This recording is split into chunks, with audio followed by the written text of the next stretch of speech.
So today in this class we will see one more example how we are going to draw the network. Okay, so this is the given activities. So total 1, 2, 3, 4, 5, 6 activities they have given from A to F, and these are the relation among these activity. So here activity A, before activity A there is a nothing. So A will be the starting activity, understand? Then after B, for B, which one is the finishing activity? A activity. Okay, so B will start once the activity A is finished. For C activity also, A is the finish activity, and for D activity, B is the finishing activity, and for the E activity, C is the finishing activity, and for F, two activity has to be finished, that is D and E. Okay, so let's see the diagram how it will be represented by using these activities. So here A activity from 1 to 2. So 1 is the tail event and 2 is the head event for the activity A. From 1 to 2 activity A. So before A there is nothing or no one activity is there, means therefore the starting activity will be my A activity. Okay, so from A activity 1 to 2, it's a starting event and it's a finishing event for the A activity. So it is finished. After that immediately the activity, means for the B activity finishing activity is A, and for the C also finishing activity is A. So here, so B and C, understand? So B and C will start once the activity A is finished. So that's why it is represented in this way. Okay, so this event 2 or finished event for activity A is the starting event for the activity B and for the activity C, understand?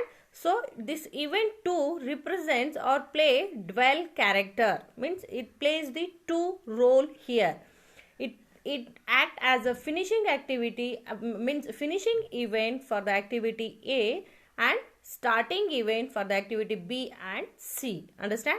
So after that the D activity will start after finishing the B. Here the people have mentioned here, means this is the finished activity for D, means D will start once the activity B is finished. Okay, here. So D is starting. Next C is start, means E will start after finishing the C activity. So here C is finished, so E is starting. Okay, then last condition what they have given, F will start after finishing or after completing the activity D and E. Okay, so for that why, so this is the E activity and this is the D activity, but it will start, F activity will start after finishing the both these two activities, D and E activities. So that's why I am putting on a single node here and I am merging it. Okay, this is a merge event, is it or not? And after that my F activity is starting, understand? So this is the network diagram for given activity and interdependency relations. So as I said in the previous class, the shape of the network will be same as it is started in at the starting point to the finishing point, means at the starting point what kind of shape it is there, so similar shape will be exist in the finishing point, understand? So this is the network diagram. So come to the critical path, next one. So in the critical path, this is the one network analysis. Okay, so critical path, it is the one more, means whatever the network analysis we are doing, so this is the critical path network, understand? So critical path when we are going to find out, so while doing the critical path method CPM or PERT, in there we are going to find out the network analysis. I will tell you what is the critical path, all those things.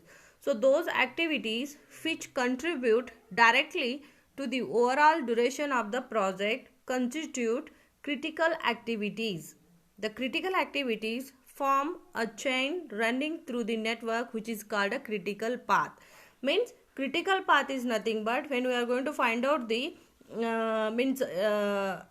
earliest event time. I will tell you what is the earliest event time, what is the latest event time when we are try to solve the problems. Okay, there you come to know what is the critical path, how it is exist, all those things.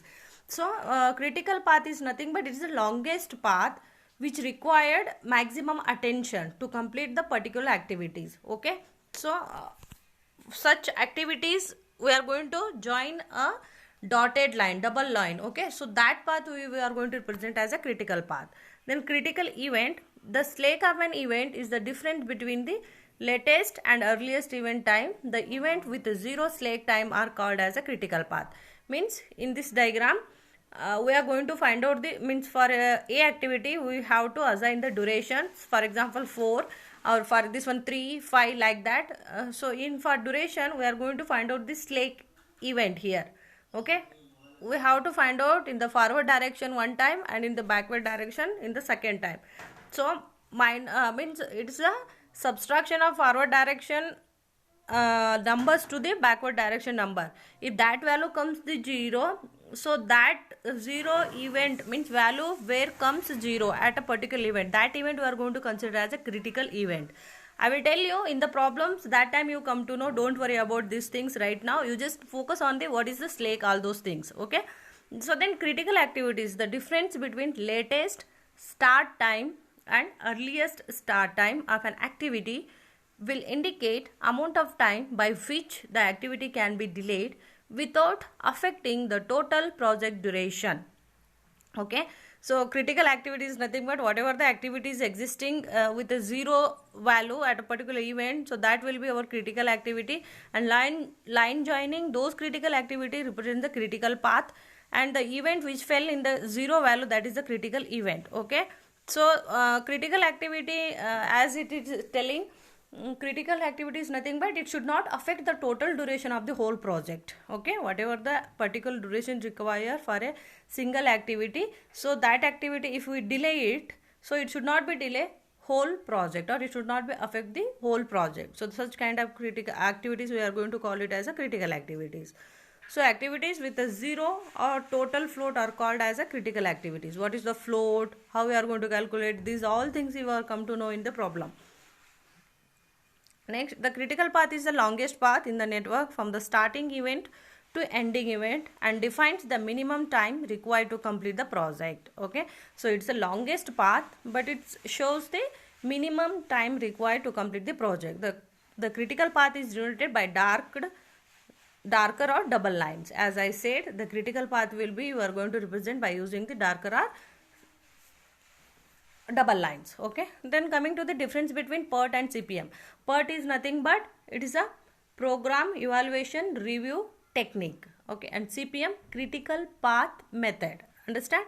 So here the probability model with uncertainty in activity duration, means uncertainty in activity duration, it is not a deterministic. Here we are going to find out the 3 alternative times to complete the project. Okay, but here in the CPM it is a deterministic, means only one single time we need to find out. Here we don't have the probability or alternative ways to complete the work. Okay, next it is applied widely for a planning and scheduling research projects, means it is not for a repetitive projects. If we are going to do any new research, for that kind of project only we are going to use the PERT technique. Understand? But it is in the CPM we can use, it is for the construction project business problems, means for the repetitive work also we can use the CPM. Okay, if similar kind of work has been done in a previously, so that work that experience also, or that network analysis also we can implement for the new project. Okay, so repetitive work project it will be used CPM. Next, PERT analysis does not usually consider cost. Yes, while calculating the PERT, while analyzing it, it doesn't focus on the cost, it focus on the time. Okay, but here in the deals with the cost of project, schedule and minimization. Here in the CPM we are going to focus on the time also and for the cost also. Okay, so all those things. Float, you just remember the definition, that's it. I will tell you detail by taking one example how float we are going to calculate, what is the total float, what is the interference float. Okay, all those things, what is the free float, all those things. So float, there are many activities which are available where the maximum time available to finish the activity is more than the time required to complete the activity. Means float represents if suppose 5 days is assigned to complete the plastering. Okay, but due to some possibilities or due to some good condition, I finished my flooring, my plastering within the 3 days. So 2 days extra is available to me. Okay, so that 2 days indicate the float, means maximum time available to finish the activity is more than the time required to complete that activity. Means what is the time required? Extra 2 days will be required to me to finish the plastering. Okay, so that will indicate the float. Then there are 3 types of float. Total float, it is the spare time available when all preceding activities occurs at earliest possible time and all succeeding activities occurs at latest possible time. Okay, you just remember total float equals this formula: latest starting time minus earliest starting time, or latest finishing time or earliest finishing time. Then free float, time available when all preceding activities occurs at the earliest possible time and all succeeding activities are also occurs at the earliest possible time. Means free float is nothing but we people have studied what is the preceding activity, what is the succeeding activity. Means maximum time will available particularly for the preceding also and for the succeeding also in a free float. So free float we can represent by using this formula: total float minus head event slack. Head event slack is means from if activity 1 and 2 we are representing by using the number, then head event will be my 2 and tail event will be my 1. Okay, so head event slack, subtraction of head event value will be gives the total float. Next, independent float. It may be defined as the amount of time by which the start of an activity can be delayed without affecting the earliest start time of any successor activity.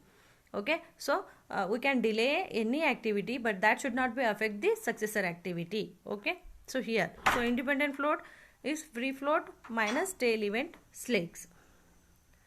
So here I am showing the problems now. So questions. So activities A, B, C, D, E, F, G. Okay, then these are the relationship given to draw the network for this activity. This is the optimistic time, this is the most likely time, this is the pessimistic time. Optimistic time is nothing but when everything is going